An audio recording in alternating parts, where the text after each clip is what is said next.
Olá, queridos. Boa noite a todos. Mais uma vez nos reunimos aqui com o intuito de adorar, de louvar e engrandecer o nome do nosso Deus. Eu convido a todos para acompanhar comigo o Salmo 136. Nós vamos ler até o versículo 3. Deem graças a Deus, o Senhor, porque Ele é bom. O seu amor dura para sempre. Deem graças ao mais poderoso de todos os deuses. O seu amor dura para sempre.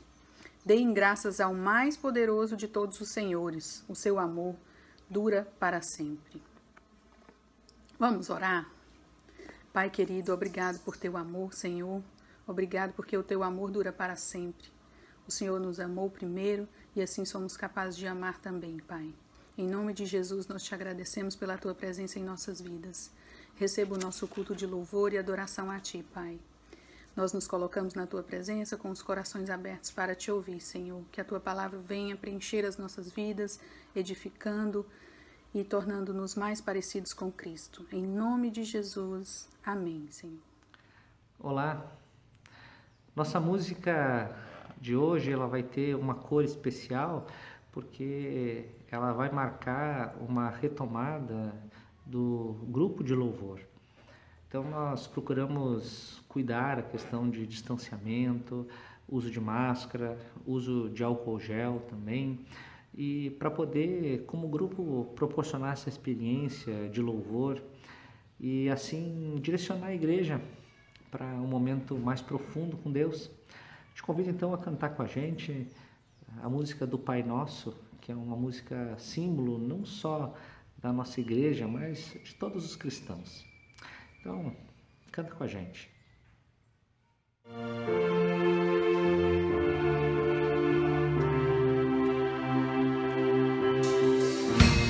Nosso Pai, que teu nome seja mantido santo, venha o teu reino.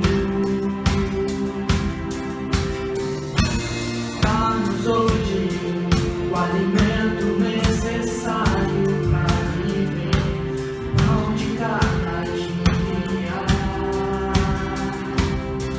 Perdoa os erros que temos cometido.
Boa noite, IPI Bom Jesus.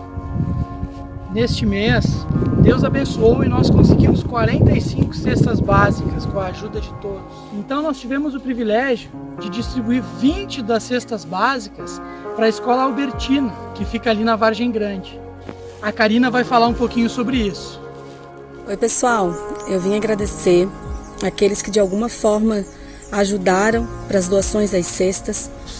Para quem não sabe, eu sou professora da rede municipal, dou aula na escola em que as últimas cestas foram doadas, na Albertina Madalena Dias, no bairro da Vargem Grande. A nossa escola é uma das que mais tem alunos da rede do município, né? Não em espaço, porque a nossa escola não é grande, mas a gente tem quase 750 alunos.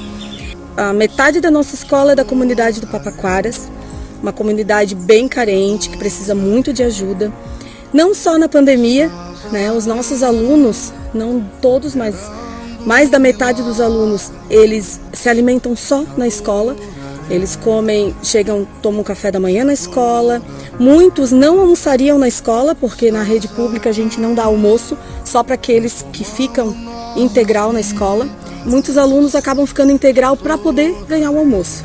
Então são alunos que necessitam realmente do alimento, independente do período, não só na pandemia, né? Então a nossa escola ela tenta ajudar dessa forma, em café da manhã, o almoço e o lanche da tarde, que é a única coisa que a escola oferece. Nesse período da pandemia, uma das coisas que pegou foi isso. Muitas crianças que se alimentavam só na escola. E daí com tudo isso, a família já não estão recebendo, muitas famílias perderam emprego, muitos não têm onde deixar as crianças e acabam tendo que ficar porque não tem aula. E já eram crianças que já precisavam, né? Imaginam agora no período da pandemia, agora precisam muito mais. Muitas famílias estão indo na escola pedir cestas e não tem filho na escola, daí a prefeitura não fornece cesta básica, só para quem tem alguma criança na escola. Quem não tem família tem que ir lá na prefeitura fazer um pedido por eles lá direto. Então a gente percebeu que a ajuda nesse momento é mais do que especial, é mais do que um ato cristão, é mais do que um ato de amor, né, gente? Eu acho que ajudar o nosso próximo, ajudar quem está próximo da gente. E nesse momento ajudar o bairro onde eu moro, ajudar a escola onde eu trabalho, foi algo que me emocionou muito. Entregar aquelas cestas que todos vocês ajudaram foi algo muito grandioso. Então eu agradeço muito a Deus por estar dando todo esse suporte para que vocês ajudassem. E peço mesmo a Deus que abençoe a vida de cada um, tá? Obrigada mesmo, de coração.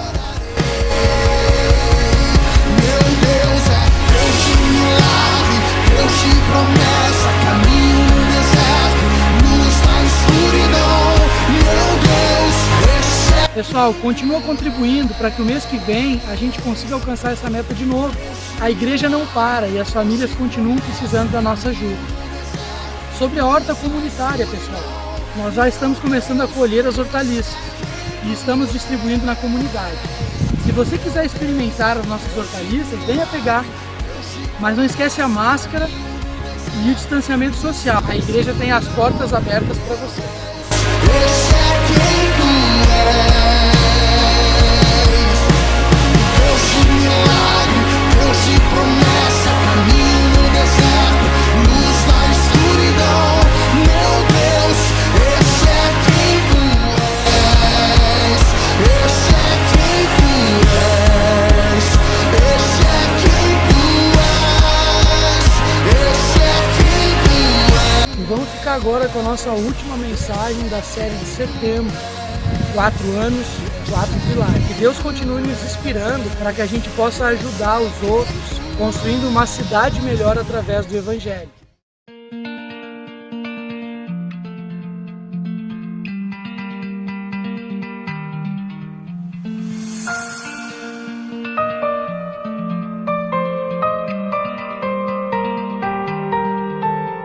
A IPI Bom Jesus quer ajudar a construir uma cidade melhor para todas as pessoas através do Evangelho.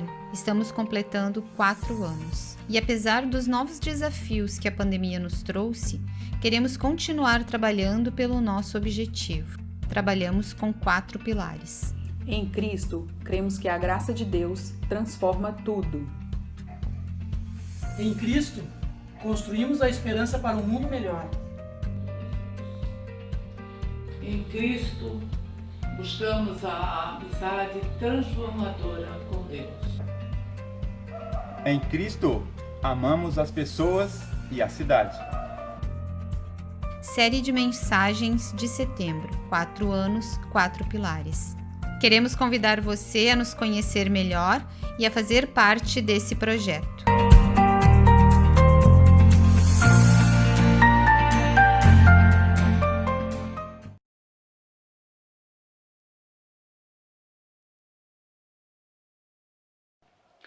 Estamos finalizando a série 4 anos, 4 pilares. E hoje nós vamos tratar do último pilar, o Evangelho, que significa viver a partir daquilo que Jesus fez e não do que nós fizemos. Isso é graça e a graça transforma tudo. A graça transforma os nossos projetos, a nossa visão de mundo, as nossas decisões, os nossos conflitos. E para tratar disso, nós vamos continuar usando o livro de Jonas. O livro de Jonas, na verdade, tem 2 histórias nele. A primeira metade do livro é sobre Jonas e o peixe. E a segunda metade é sobre Jonas e a cidade. Hoje nós vamos falar sobre a segunda história, Jonas e a cidade. Então vamos recapitular um pouco a história de Jonas. Deus pediu para Jonas ir pregar na grande cidade de Nínive, mas ele não quer ir, ele odeia os ninivitas, ele não quer pregar para aquele povo, então ele foge, mas depois Deus o traz de volta. Então ele vai e prega para a cidade. Só que no final ele fica furioso porque as pessoas se arrependem, porque as pessoas voltam de alguma forma para Deus. E bem no final do capítulo 4, bem no final do último capítulo, Deus começa a tratar Jonas em relação à sua atitude para com a cidade. Olha só que interessante. E Deus faz isso mostrando para Jonas que ele não compreende a graça de Deus. Então o capítulo 4 de Jonas, ele trata especificamente sobre a graça. E ele nos faz enxergar essa realidade que realmente deve fazer parte da nossa vida. Porque a graça, ela que transforma tudo. Transforma a nossa vida e através da nossa vida, ele transforma a cidade. E ele transforma o mundo. Significa que aquilo que Deus fez por nós é a chave para nós dar sentido para a nossa vida. Então vamos ler hoje o último capítulo de Jonas, o capítulo 4 todo. Aqui, nesse momento, nós estamos em que Jonas acabou de pregar para o povo de Nínive e eles se arrependeram e Deus decidiu poupar os ninivitas. Isso deixa Jonas muito irritado, deixa ele com muita raiva. Então vamos olhar isso e a leitura vai ser feita novamente pelo Rafael na tradução da mensagem. Então, por favor, vamos acompanhar a leitura de Jonas 4. Boa noite, eu convido você a ler Jonas capítulo 4. Jonas ficou furioso e muito aborrecido, então orou ao Eterno. Ó Eterno, eu sabia, quando eu estava em casa ainda sabia que isso ia acontecer. Foi por isso que fugi para Tarsis. Sabia que tu és a graça e a misericórdia em pessoa, que és rico em amor, que perdoa com tanta facilidade, que está sempre disposto a morrer disposto a mudar teus planos de castigar por muito pouco. Então, ó Eterno, se não vais matá-los, que tireis a minha vida, pois prefiro morrer a viver. O Eterno disse, por que você está tão indignado assim? Mas Jonas simplesmente saiu, foi para um lugar a leste da cidade e zangado, sentou-se e fez um abrigo com folhas e galhos, ficou sentado à sombra para ver o que iria acontecer com a cidade. O Eterno fez brotar uma planta de folhas largas que cresceu sobre Jonas para refrescá-lo e acalmar sua indignação. Jonas ficou muito feliz e desfrutou a sombra. Enfim, a vida parecia estar melhorando de novo. Mas ao amanhecer, o Eterno mandou um bicho que atacou a planta que dava sombra e ela secou. Quando o sol nasceu, o Eterno enviou um vento forte e quente leste e o sol começou a brilhar tão forte sobre a cabeça de Jonas que ele quase desmaiou. Então exclamou: prefiro morrer a viver. O Eterno disse a Jonas: que direito você tem de ficar bravo por causa desta planta? Jonas respondeu: tenho direito sim, estou tão indignado que prefiro morrer a viver. Então o Eterno disse: você se sente tanto por uma simples planta de ter morrido, mesmo você não tenha feito absolutamente nada por ela?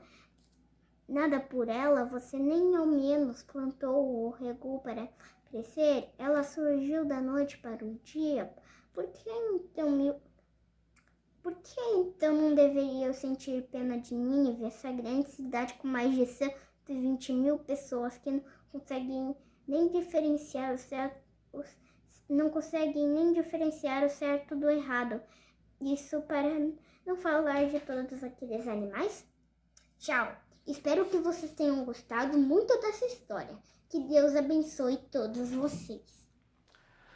Jonas 4 aqui, ele nos mostra duas coisas de maneira muito evidente que tem muito a ver com a graça. E é isso que eu queria tratar essa noite. A primeira é a nossa tendência de esquecer da graça e, portanto, esquecer do Evangelho. E a segunda é como nós podemos lembrar da graça e do Evangelho, já que nós esquecemos com tanta frequência. Okay? Então, primeiro vamos trabalhar como nós esquecemos. Por que nós esquecemos da graça tão facilmente?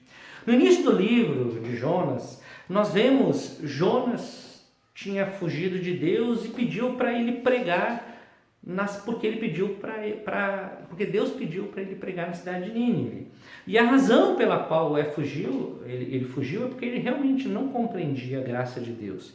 E ele diz isso no versículo 2 desse capítulo 4 que a gente leu. Ele diz assim: foi por isso que eu fugi para Tarsis. Tu és a graça e a misericórdia em pessoa.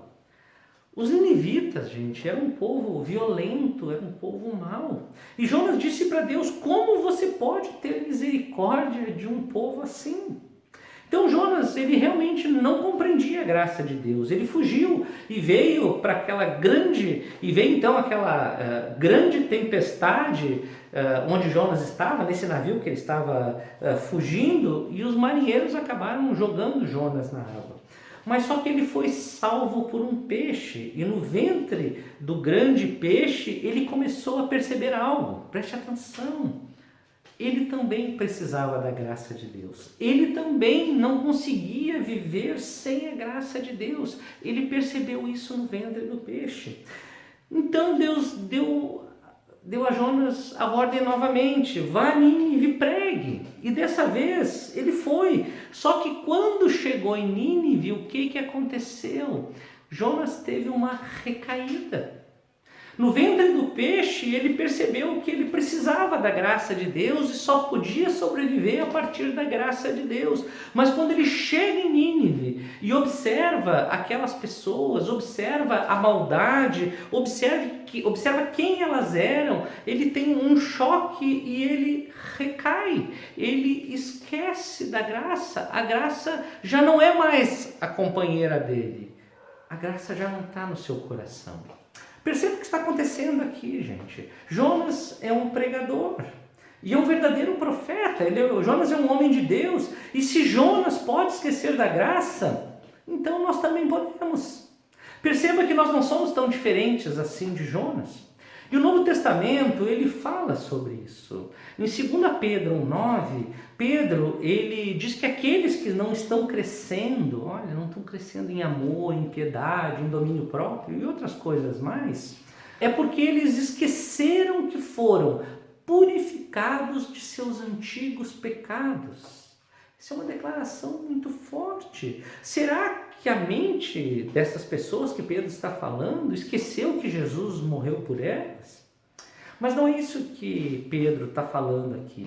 É bem provável que a mente deles, e muitas vezes a nossa mente, ela lembre do fato histórico de que um dia nós pedimos perdão a Deus. Eu não sei quem teve essa experiência de conversão, talvez você se lembre do dia que você realmente encontrou a Cristo, reconheceu a necessidade dele e entregou a vida para ele. Esse é um fato histórico, marcante, e acaba sendo fundamental para a nossa vida. Mas enquanto a nossa mente muitas vezes lembra da história, o nosso coração perde a fixação da realidade dessa história e a graça de Deus ela não fica presente na nossa vida. O que acontece, gente, é que muitas vezes nós usamos a graça de Deus apenas para passar de um estado de perdido para salvo.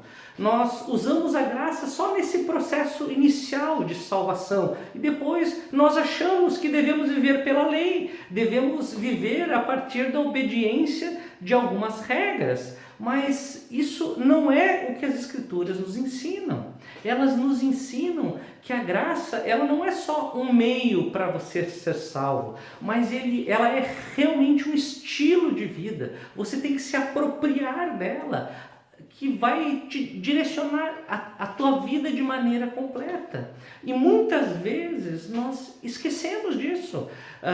A salvação através da graça, ela está aqui na mente, mas não está no nosso coração. Ela não conduz a nossa vida, ela não é a base das nossas decisões, não é a base da ajuda que nós damos para os necessitados. Ela não é a base para nós lidar com os conflitos e com as diferenças. Gente, perceba uma ilustração que eu vou dar. Eu conheço muitos dependentes de droga. Nós temos aqui na igreja um trabalho que para lidar com dependentes químicos e seus familiares. E conversando com eles, você vai ver que eles já frequentaram cursos e cursos e mais cursos e que ensinaram eles a se livrar das drogas. E eles sabem muito bem como fazer isso, eles sabem o que devem fazer, mas muitas vezes eles não fazem.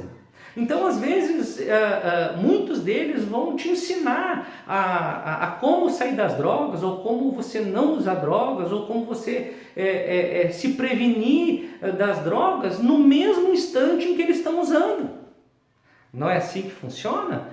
Com certeza. O que acontece é esse ensino, essa realidade está na mente, mas não está no coração. Perceba que a nossa mente, então, nesse sentido, no sentido da graça, ela pode dizer que Jesus me aceita e, portanto, eu obedeço ele porque ele me aceita. Eu faço isso como uma reação ao amor dele por mim. Mas isso é o que a minha mente está dizendo. Na verdade, o que acontece muitas vezes, o nosso coração vive pela lei. Acredita que só vou ser aceito se eu obedecer a Deus. Acredita que Deus só vai ouvir a minha oração se eu for fiel a Ele. Que eu só vou para o céu se eu fizer tudo certo. Então a minha vida fica uma loucura atrás de cumprir algo que nós não vamos conseguir. Perceba, gente, o Evangelho diz que você é aceito e, portanto, você obedece. A motivação para você fazer o que deve ser feito não é o medo do castigo, o medo da punição, o medo de ir para o inferno. O que te faz você fazer aquilo que você tem que fazer é o fato de Deus amar você mais do que tudo no mundo. Você é aceito, então siga. Esse é o caminho do Evangelho, esse é o caminho da graça. Eu quero te convidar agora a observar esse quadro do Rembrandt, chamado A Volta do Filho Pródigo. Ele, para mim, é um dos quadros que melhor representa a graça de Deus. Conta a história de um pai amoroso e de 2 filhos que estavam longe dele. 2 filhos que não amavam o pai, estavam totalmente interessados no seu dinheiro. A parábola, ela conta que ambos estavam perdidos, que tanto o filho mais novo, que o abandona, logo no início, pedindo a herança e gastando do seu jeito e dizendo, vou viver a vida do meu jeito, está perdido. Mas também ele fala do filho mais velho, que também estava interessado na riqueza do seu pai. Só que em vez de usar os meios que o filho mais novo usou, ele usou uma outra estratégia. Ele ficou em casa sendo bonzinho, obedecendo a tudo que ele deveria teoricamente fazer. Só que quando o pai recebe o filho mais novo, aquele filho que abandonou o pai e que gastou o dinheiro de maneira inadequada, ele se revolta, ele não aceita aquela situação e ele briga com o pai. O final da parábola mostra o pai indo de encontro a esse filho mais velho e direcionando ele a ter uma nova realidade, a perceber que a graça ela funciona para as duas pessoas. E quando Jesus conta essa parábola, ele dá de frente com os religiosos. Ele diz assim, que tanto os religiosos quanto aqueles que não têm religião, eles estão perdidos. Ambos precisam de Jesus, ambos precisam se reencontrar com Deus. Era isso que Jonas deveria fazer. Quando Jonas se depara em Nínive, quando Jonas se encontra com aquela cidade, ele deveria perceber o seguinte: olha, eu também fui encontrado por Deus, eu estava morto e Deus me resgatou, eu também dependo da misericórdia de Deus, então eu tenho que alcançar essa misericórdia para outras pessoas. Mas Jonas não fez isso.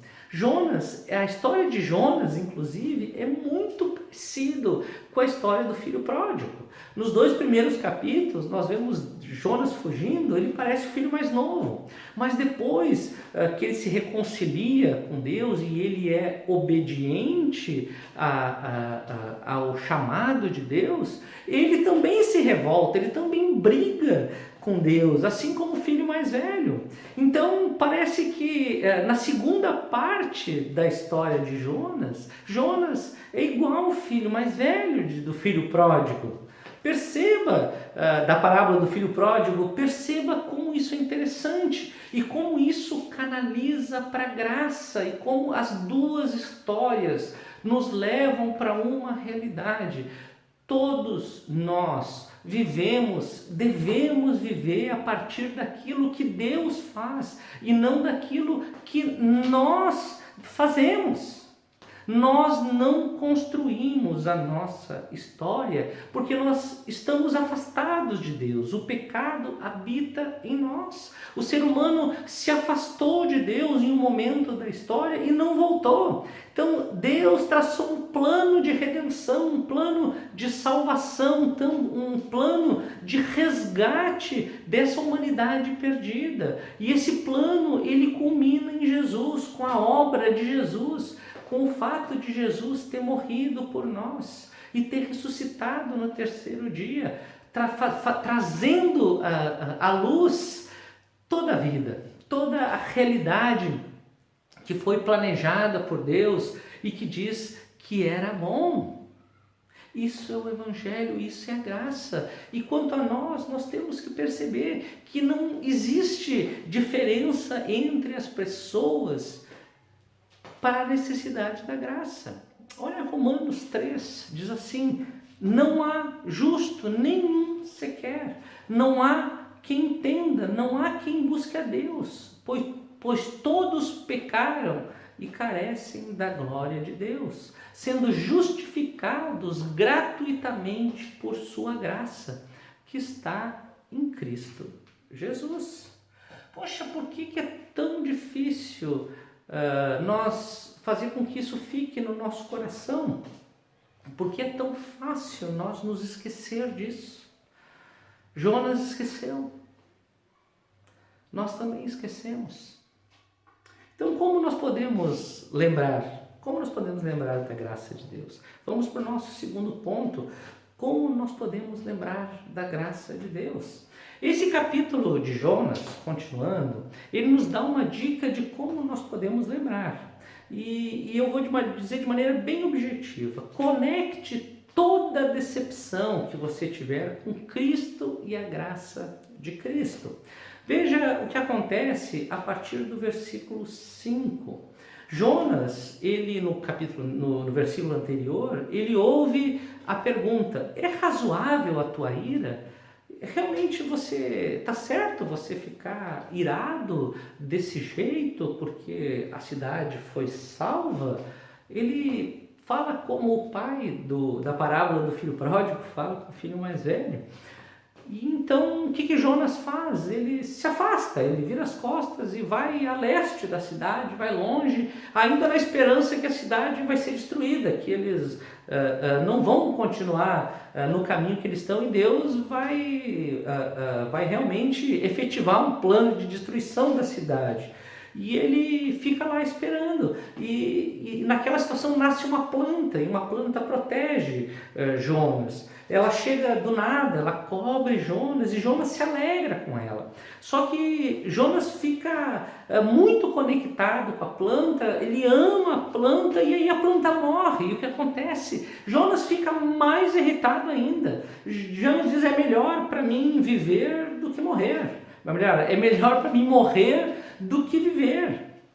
Mas Deus usa isso, Deus usa essa decepção, Deus usa essa indignação para mostrar para Jonas o significado da graça e como é importante a graça. Ele diz, na verdade, para Jonas que Jonas amava mais a planta do que ele amava a cidade.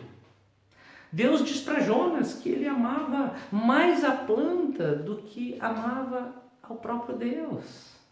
Ele diz: puxa, Jonas, se você teve pena dessa planta, por que eu não vou ter pena de uma cidade?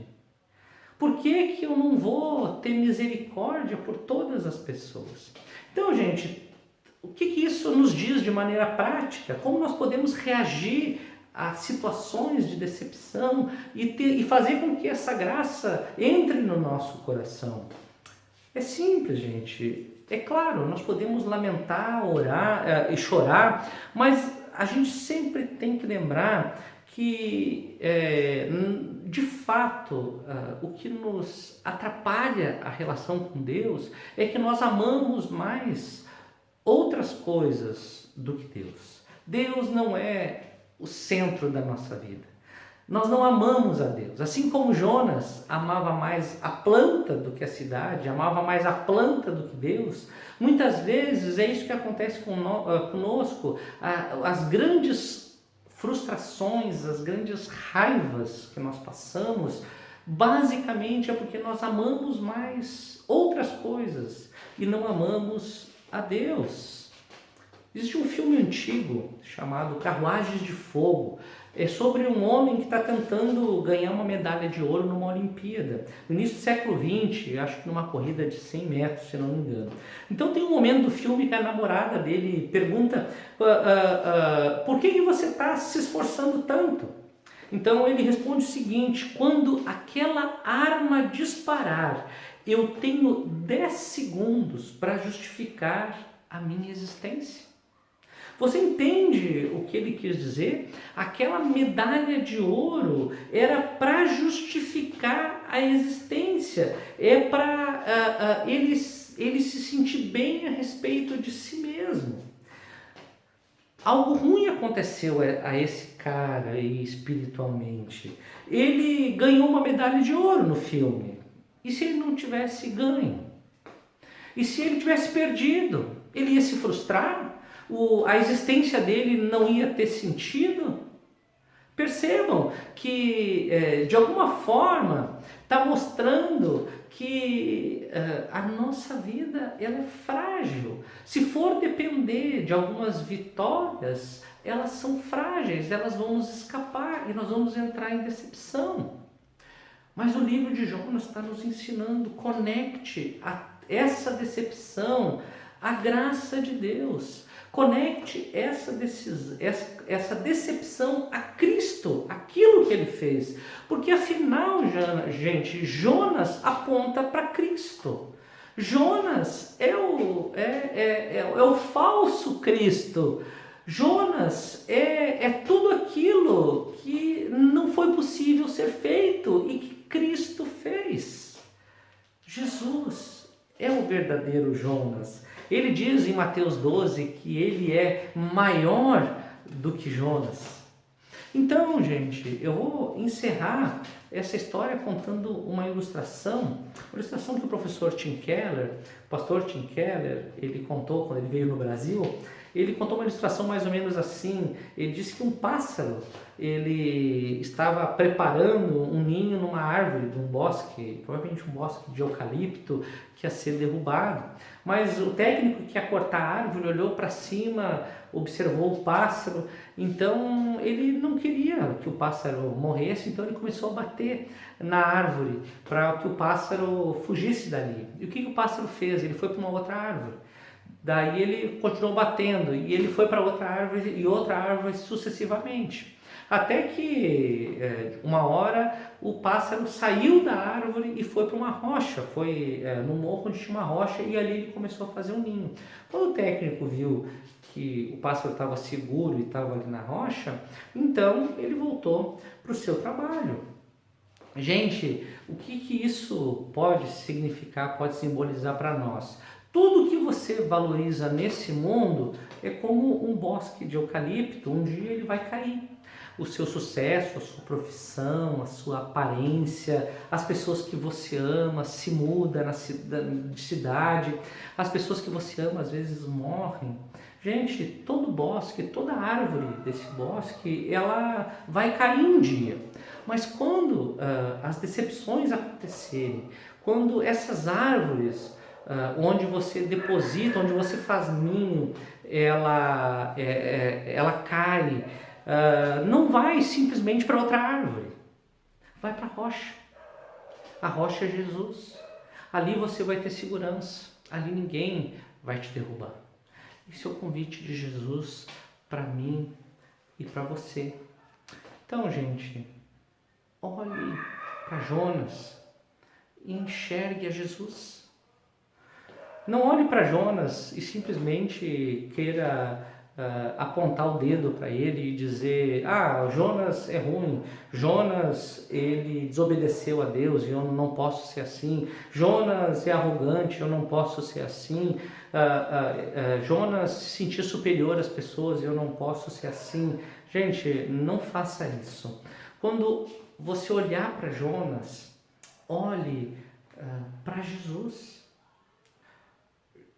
Jonas, ele mostra uma realidade que é a nossa vida longe da graça e que nós precisamos dela.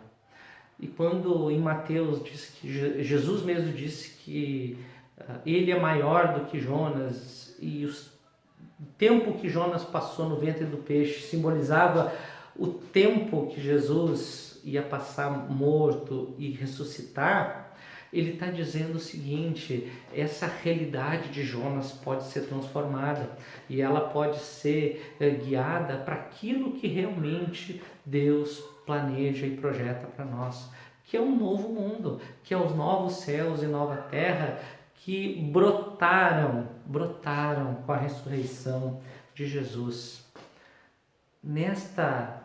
Neste momento, Jesus está falando comigo e com você.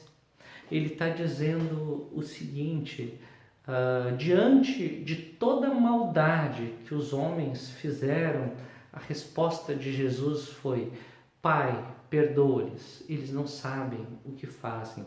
Eu te convido a você se apropriar dessa palavra de Jesus, que você se aproprie do amor que Jesus tem por você e viva a partir disso.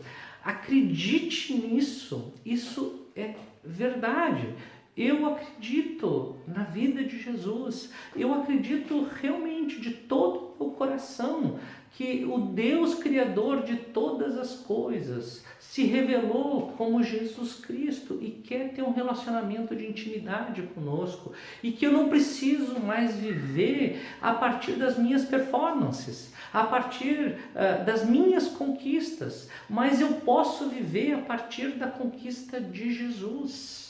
Isso me traz uma total liberdade, isso me traz uma total satisfação, isso me traz um total sentido de vida. Eu gostaria que você seguisse esse caminho, experimentasse, apenas experimentasse esta graça. Procure viver por esta graça. Procure fazer com que a tua vida reflita isso que Deus fez por você.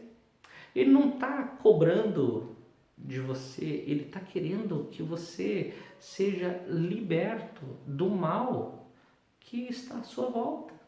Ele te ama mais do que você imagina. Vamos orar. Pai de amor, eu peço em nome de Jesus que Tu esteja alcançando a todas essas pessoas, que Tu se revele como um agente de graça, que Tu se mostre como alguém que perdoa pecados e alguém que permite que o pecado não nos defina.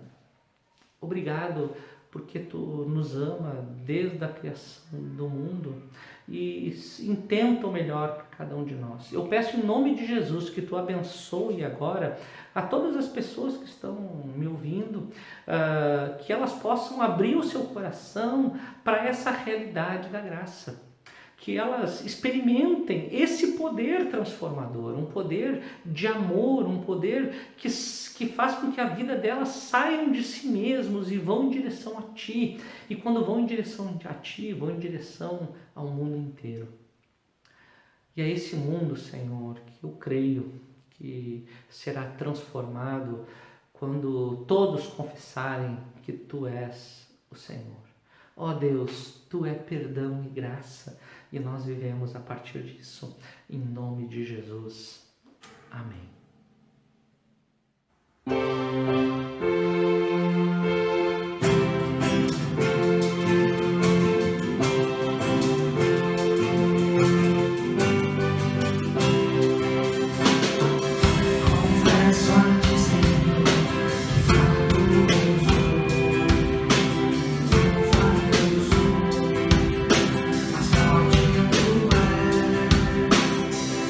Eu venho a Ti, Senhor, sem nada guardar.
Nós temos observado nas últimas semanas uma redução dos casos de contaminação pela Covid-19.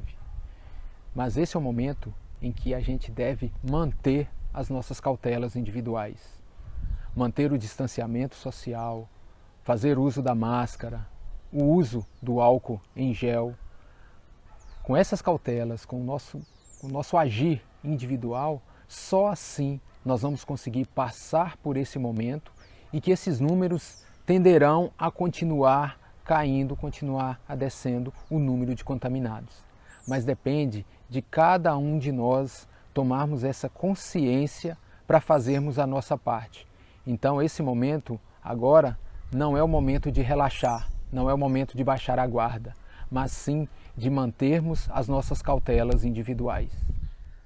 Desde o início da pandemia, a nossa comunidade tem procurado estar ativa como corpo de Cristo. Nós temos ajudado as pessoas dentro do possível, mantendo contato constante e também ajudando aquelas que têm necessidades materiais mais imediatas. Nós temos também os cultos online, onde nós temos buscado intimidade com Deus, onde temos buscado nos aprofundar no Evangelho e na missão que nós temos como igreja. Nós temos também os grupos pequenos, que são online também, onde nós buscamos comunhão e também o desenvolver do discipulado com Jesus. Ainda temos os projetos de desenvolvimento socioambiental, onde nós ajudamos a cidade a se tornar melhor a partir ou inspirado no Evangelho. E paralelo a todas estas ações de cuidado e missão, nós temos buscado também dialogar com especialistas da área da saúde e com a nossa denominação, para que a gente tome decisões que sejam coerentes e que sejam ao mesmo tempo sábias dentro do nosso projeto como igreja aqui no norte da ilha. Também é importante que a gente tenha a consciência de que a vida precisa ir voltando aos poucos à normalidade. Então, a nossa IPI já vai começar agora aos poucos a ter programações mais coletivas, ter programações com um número maior de membros, mas sempre com o enfoque, observando as cautelas, observando as orientações, observando as determinações das instituições de saúde, das instituições legais, para que realmente a gente possa voltar a essa normalidade, que são os nossos cultos. Então, nos próximos dias, nas próximas semanas, estará sendo trabalhado, essa volta progressiva, com o uso do espaço ao ar livre, uma vez que nós temos na nossa comunidade um espaço muito bom que pode ser utilizado para isso. Enfim, a nossa comunidade está se organizando para voltarmos gradativamente com os nossos cultos mais próximos do normal. Mas isso eu reforço, para acontecer nós precisamos que cada um de nós tome a consciência e faça o seu dever de casa. Tome as suas cautelas individuais, porque assim a gente vai conseguir passar o mais rápido possível por esse momento de transição que a gente está vivendo. As mudanças, então, vêm aí. Nós estamos dando os passos para as adaptações. Nós queremos sempre contar com a paciência e com a certeza de que estamos vivendo ainda períodos de instabilidade. As adaptações que nós estamos fazendo agora talvez sejam diferentes daqui a algum tempo, vai depender dos níveis de contaminação e das orientações das autoridades. Nós vamos estar sempre abertos a isso. Independente dessas adaptações, nós vamos continuar com todo o trabalho online que nós estamos fazendo. Os cultos online continuam, os grupos pequenos online também continuam, e a gente vai também ampliar todos os projetos sociais e ambientais que nós estamos fazendo. Então, nós queremos afirmar que a igreja não para, não vai parar, e nós queremos que você esteja junto, fazendo com que o reino de Deus apareça aqui no norte da ilha. Que Deus abençoe a tua vida e a da tua família.